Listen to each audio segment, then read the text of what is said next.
Olá, senhores, sejam muito bem-vindos a mais um vídeo no canal Coruja do Carvalho. E o vídeo de hoje é trazido a vocês através de mais uma doação do Um Japa Solitário. E eis o que ele tem a dizer. Olá, Coruja, espero que se encontre bem. Há alguns dias atrás, eu estava em uma viagem de avião marcada para São Paulo até a minha cidade. Quando eu entrei no avião e fui me sentar na minha poltrona, o alto-falante começou a dar aquelas instruções que todo mundo já sabe. Porém, era uma voz feminina e eu logo pensei: vixe, quer ver que o piloto de avião é uma digníssima? E para minha tristeza, sim, era uma digníssima que iria pilotar o avião. Nisso, eu já fiquei com bastante receio porque todo mundo tá careca de saber. Digníssima no volante, perigo constante. Nesse caso, digníssima no comando, chance iminente do avião cair. Caramba, o cara tá querendo zoar o canal, né? Mas vamos lá. O embarque dos passageiros já foi uma red flag, pois notei que estava demorando demais para todo mundo entrar no avião, guardar as malas e bolsas e logo percebi o motivo. A tripulação inteira era composta por um feminista e, e um outro chola que falava tão baixinho que eu nem conseguia ouvir o que ele falava no alto-falante. Parecia até que estava com um pau na boca. Também tinham duas aeromoças, como já era de se esperar. Resumindo, o típico ambiente sonho molhado da esquerda com uma frota toda feminilizada e castrada. Parabéns, eu não vou nem citar o nome da empresa aqui, né, para também não dar problema, por ceder a Lacration e também por atrasar meu voo. O voo atrasou alguns minutos, como eu já estava prevendo de uma tripulação sem preparo. A decolagem foi extremamente íngreme, parecia que eu ia cair para trás. Eu notei também que a potência dos motores do avião ficou mais fraca segundos após a decolagem e eu logo pensei, fudeu de vez. É hoje que o Air India 171 Parte 2 vai se repetir. Mas para o meu alívio não foi nada demais. Alguns minutos depois, o avião começou a fazer umas curvas muito fechadas, dava para sentir uma pressão forte pra cacete no lado que o avião virava, algo que eu não presenciei quando voei com pilotos homens. A viagem inteira teve turbulência leve, mas até que a piloto conseguiu lidar bem. Quando estávamos perto de chegar no aeroporto da minha cidade, teve uma hora que ela virou o avião com tanta força que eu já fiquei com o cu trancado que nem passava sinal de Wi-Fi. Sensação horrível. Achei que o avião ia perder o controle e cair. Até comecei a rezar ao Pai Nosso, mesmo não sendo crente nem porra nenhuma. Quando o avião aterrissou, ele bateu com tanta força no chão que deu um baita susto em todo mundo. Assustou até o coitado do velho que estava quase pegando no sono na poltrona do lado. Brutal. Saí da montanha-russa, digo, do avião, peguei um Uber e voltei para casa. Aliviado que eu não ia dessa para melhor. A história foi longa, mas eis que surge o motivo de eu estar escrevendo ela. Até quando as pessoas vão perceber que digníssimas simplesmente não são capazes de exercer profissões dominadas por homens. Não sou contra digníssimas trabalhando naquilo que elas desejam, porém é nítido que elas não têm a destreza e a habilidade que um homem tem. Das duas vezes que eu viajei de avião esse ano, foi super tranquilo, mas basta eu ter pegado um voo com uma digníssima para a minha experiência ser arruinada. Mas enfim, Coruja, fique à vontade para debater sobre esse assunto e dar a sua opinião. Obrigado. e um Japa Solitário, muito obrigado pela doação, excelente assunto de vídeo. E meu irmão, porra, excelente assunto de vídeo, mais ou menos, né? Porque você tá querendo sacanear o canal aqui com um assunto desse. Ainda mais em épocas onde essa nova lei aí de misoginia análoga ao racismo, né? Tá passando, porque assim, embora eu não esteja mais no Brasil, tem a questão de que certas coisas não podem ser ditas aqui, né? E se o canal cair, porra, todo mundo vai ficar sem vídeo, né? Mas enfim, é aquela coisa. Lembrando a vocês, senhores, que se quiserem promover um vídeo aqui no canal, o link tá aqui na descrição e no comentário fixado. Vocês ajudam assim o canal a permanecer de pé e gratuito a todos os homens. E vocês também podem ajudar o conteúdo deixando um like, se inscrevendo, ativando as notificações, compartilhando o vídeo e ficando à vontade na seção dos comentários. É de graça. E também lembrando a vocês que aqui na descrição e no comentário fixado tem um link para o grupo de WhatsApp de uma promoção de Black Friday que eu vou fazer com descontaço para os produtos do canal, tá? Que só vai ter acesso no dia 7 de novembro, quem tiver no grupo de WhatsApp linkado aqui na descrição e no comentário fixado, beleza? Agora vamos a esse assunto, um assunto delicadíssimo, complicado, que eu nem sei como é que eu vou abordar ele aqui no YouTube de uma forma que, né, não dê muitos problemas aqui. Talvez só o relato dele aqui já seja meio problemático. Mas é aquele negócio, eu vou ter que concordar. Realmente, existem certas profissões que homens lidam muito melhor. E existem outras profissões que mulheres lidam muito melhor, cara. São raras essas, mas existem, tipo enfermagem, tipo babá, cuidadora de idosos ou de criança, esse tipo de coisa, né? Mas aí não adianta, né? Não adianta você simplesmente dizer que homens são melhores em certas coisas e mulheres são melhores em outras, porque hoje em dia criou-se propositalmente uma sensação ruim nas pessoas, né? Culturalmente aí, um mal-estar quando você diz esse tipo de coisa, através de narrativas absolutamente inorgânicas, tá? Que foram inseridas na sociedade de forma inorgânica para sugerir uma ofensa, uma sensação de revolta, quando você sugere que mulheres têm vocações para certos tipos de profissão e que essas profissões vão ser ligadas mais ao cuidado, à empatia, à assistência, né, ao auxílio, como foi essas profissões que eu citei aí, né? Por que que isso foi inserido na sociedade de forma inorgânica? Por que que o simples fato de você dizer que os sexos são diferentes, homens e mulheres são diferentes, eles têm vocações diferentes, eles têm proeminências diferentes, e que uma comunidade ou mesmo toda a sociedade se beneficia se essas proeminências, essas funções forem respeitadas. E não se enganem, tá? Não se enganem. Existem livros feministas, livros progressistas que já sugeriam, tá? Na década de 30, na década de 20 do século passado, que esses argumentos deveriam ser inseridos na sociedade deliberadamente, propositalmente, para gerar certas mudanças sociais, para gerar uma confusão a respeito dos papéis de gênero, ou sexo, né, que na minha opinião é a mesma coisa. Inclusive essa dissociação de gênero e sexo também é uma coisa planificada. A questão da abertura da sexualidade, né, da interpretação da sexualidade, essas várias diferentes identificações a respeito das opções sexuais também não é nada orgânico isso aí.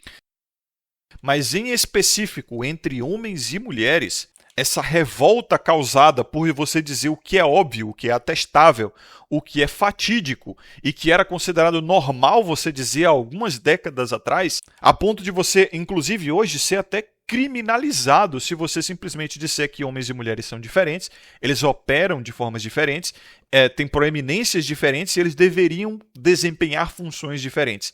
O mero fato de dizer isso, muitas das vezes pode ser interpretado de forma criminosa, de forma discriminatória, né, que reforça estereótipos de gênero, porque a intenção é justamente diminuir cada vez mais a diferença natural entre homens e mulheres e gerar um tipo de androginia. Confundir realmente o conceito básico do que é homem e do que é mulher, o conceito fundamental. Inclusive, isso é muito feito pela agenda das letrinhas, né? A agenda do alfabeto do arco-íris, que usa principalmente a sexualidade para ser o motor dessa confusão. Todo mundo pega todo mundo, né? Não tem mais uma definição clara da sexualidade das pessoas, e aí vem com esse papo de que todo ser humano nasce bissexual, então a coisa se torna hiper promíscua e confusa, como se fosse um retorno à sopa primordial. Isso se casa perfeitamente com narrativas como o comunismo, e aí você finalmente entende por que o comunismo ele é a ode do nosso tempo, né? O porquê todas essas narrativas estão aliadas ao comunismo, o porquê o feminino em si, como conceito arquetípico, como um conceito elementar do que é considerado feminino, ele tende ao comunismo. Ele tende à gerência de recursos, como eu expliquei nos vídeos anteriores. Ele tende a esse conceito inapropriado de generosidade, porque o comunismo é sobre isso, né? Uma generosidade, uma aparente generosidade, né?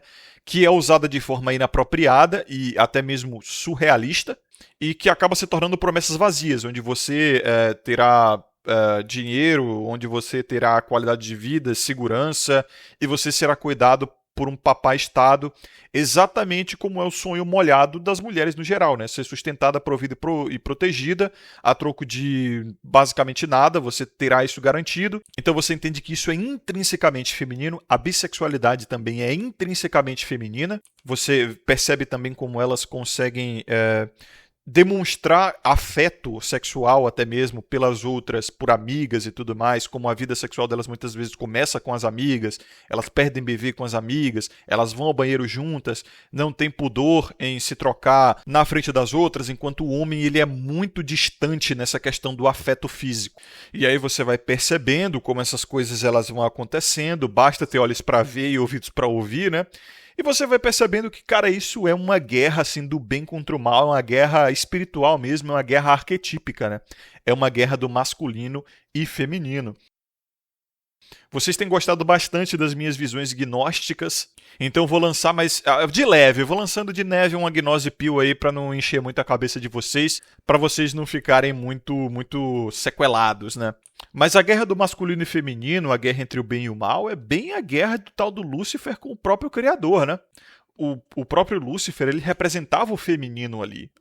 Ele era para ser submisso a Deus.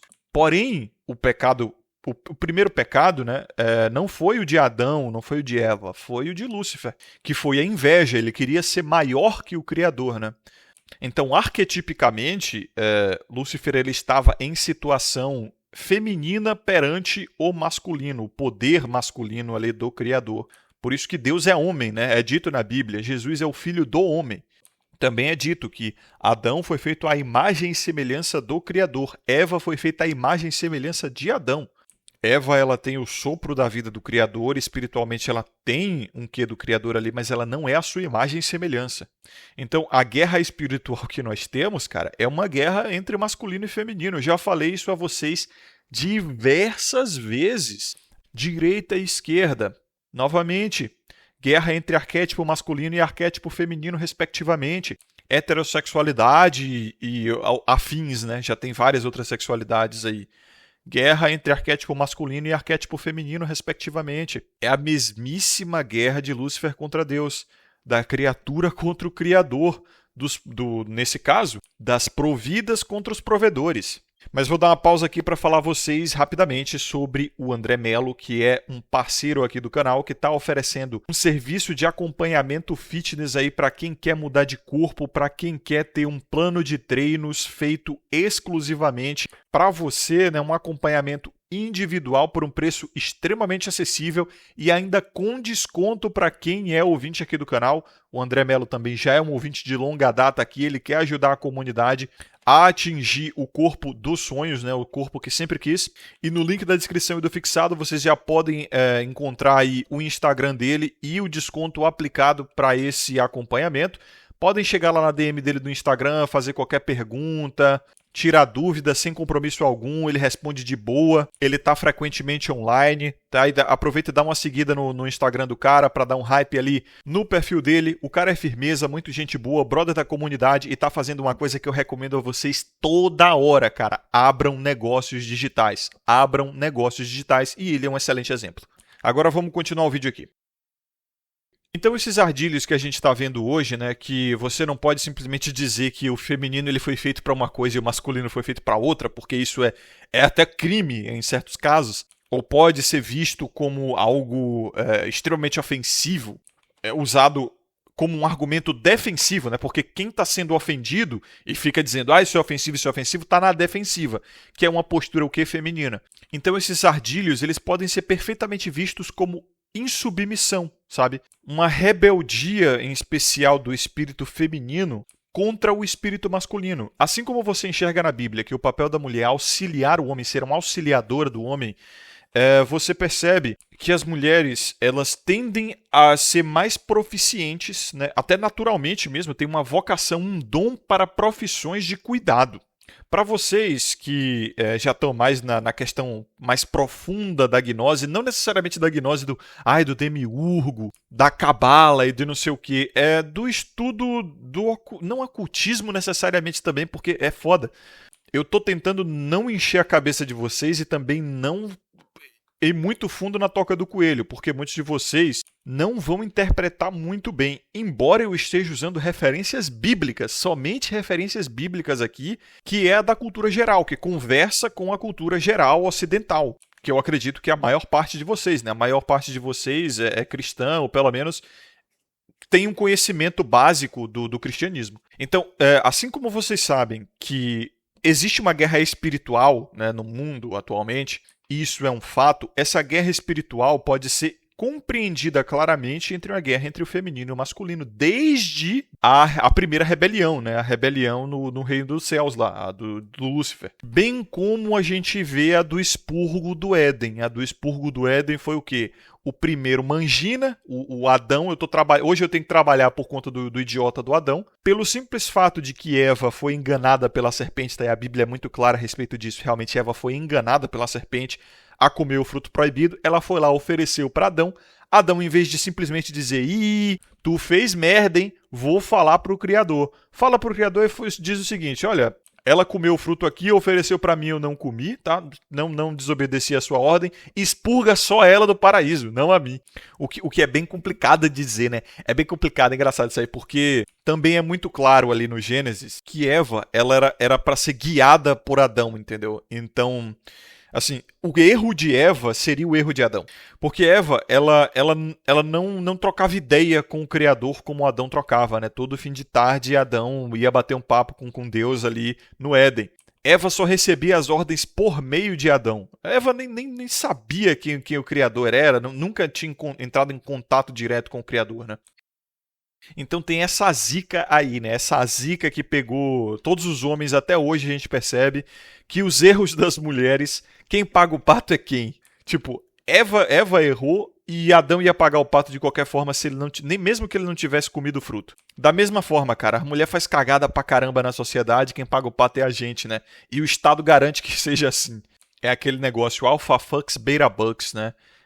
Elas escolhem os piores homens para se relacionar e aí meio que todo homem acaba sendo tratado como trash, boy lixo ou estudador em potencial por conta das frustrações e das más escolhas que elas fazem depois que é aquele negócio. Elas ganharam uma tal liberdade para escolher os próprios parceiros e não sabem ter responsabilidade para usar essa liberdade muito bem. Foi essa autoridade que o homem perdeu que o próprio Adão não teve com Eva, né?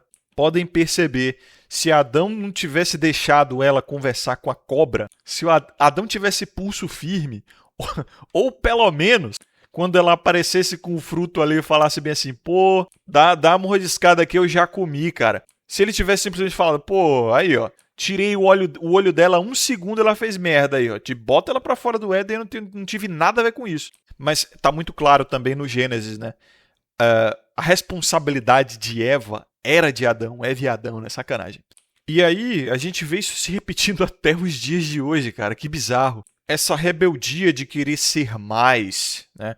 Essa rebeldia tipicamente luciferiana, vamos convir. A insubmissão e a busca por autonomia, por independência, por liberdade que no fim das contas não existem, né? Porque independência, autonomia e liberdade vêm com o quê? Com responsabilidade. Aquele negócio que o Raccoon sempre falava, que ele pegou isso de outro filósofo, eu não lembro agora, mas eu ouvi primeiramente dele, provavelmente vocês ouviram primeiramente dele também. A autoridade sem responsabilidade é o quê? Despotismo, é ditadura.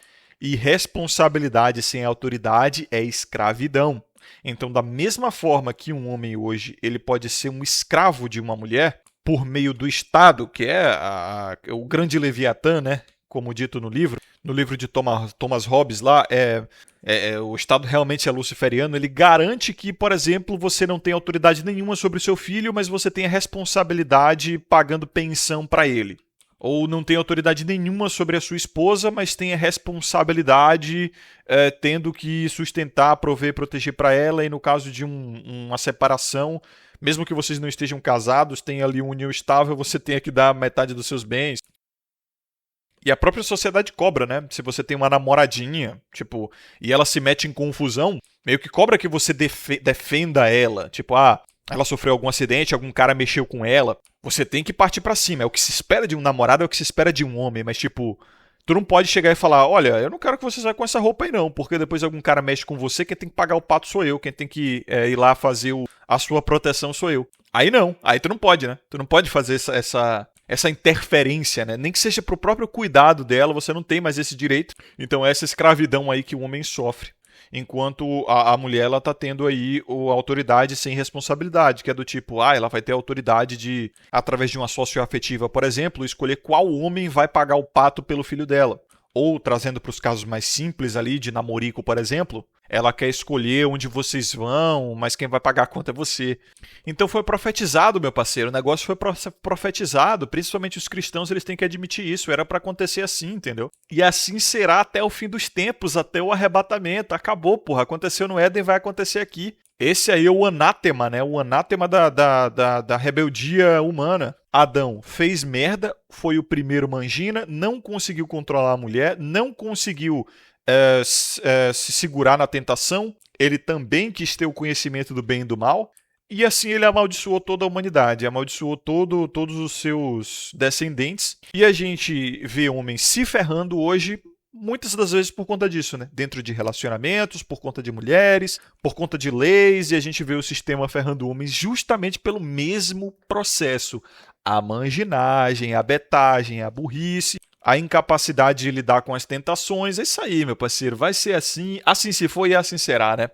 Então, senhores, muito obrigado por acompanharem até aqui esse vídeo gnóstico, cabalístico. Muito obrigado ao Chapa Solitário. Vejo vocês no próximo vídeo. Lembrem-se de ter sabedoria e consciência sempre, né? Busquem conhecimento. Procurai a verdade e a verdade vos libertará. Vejo vocês no próximo vídeo. Até mais.